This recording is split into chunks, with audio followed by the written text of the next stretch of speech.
Hello guys! Ako po si Coach Christine, nag-aral ng naturopathy para sa natural na paraan ng gamutan. So, story time muna tayo guys, no? Kanina, mga 3:30 p.m., papunta na dapat ako ng church kasama yung husband ko. Sa gulat ako, biglang may dumating, may nag-walk-in. Magpapa-QMRA check-up siya. Meron kasi tayong machine apparatus. Ito yung ating QMRA. So, ito yung machine na hawakan mo lang ng 1 minuto, malalaman agad ang health status mo from head to toe. Kung may mga bara na, para ma-solusyonan agad. So, ngayon, meron daw nag-repair sa kanya. Binigay yung address ko. At sinabi na ako daw yung magaling na manggagamot. Kasi gumaling. Yung nag-repair sa kanya, gumaling. So, sabi ko, balik na lang siya ng 6 p.m. kasi pupunta kami ng church. Sabi niya, ay, ang layo pa po ng pinanggalingan ko. Galing pa ako ng Muntinlupa.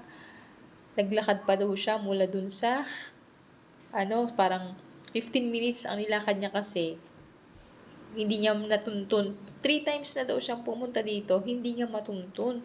Tapos stroke pa. Naawa naman ako kung pababalikin ko pa siya. Kaya ang nangyari, ayun, inano ko na po siya. Minachine ko na siya, QMRA. So, yung husband ko na lang yung umalis. So, gabi na ako nakapunta ng church. Sa gabi na lang ako nag-schedule na makasamba. So, ngayon, na-amaze naman ako sa kanya. Kasi stroke pa, pumunta dito. So, pakita ko na lang yung picture namin dyan.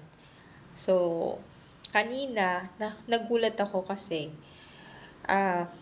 marami na siyang bara sa nakita natin sa machine. Tapos, 2 weeks na siyang hindi dumudumi. Nagmamanas na rin yung paa niya.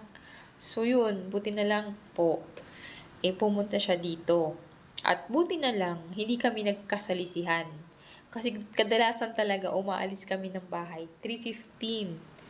Yung time na yun, 3:30 na kami nakaalis. So, buti na lang, hindi tayo nagkasalisihan. Kung nagkasalisihan tayo, hindi nyo kami nakita. Wala din pala siyang cellphone kasi senior na. Yung anak niya lang yung may cellphone. Kaya, ayun, no? Natulungan natin siya, nag-avail po siya ng Primo Boost, tapos nag-avail po siya ng ating barley, saka ng ating mahiwagang kape. Yan, yung ating mahiwagang kape. Ayan, kasi ito yung mga tumulong sa atin para pababain yung ating uric acid.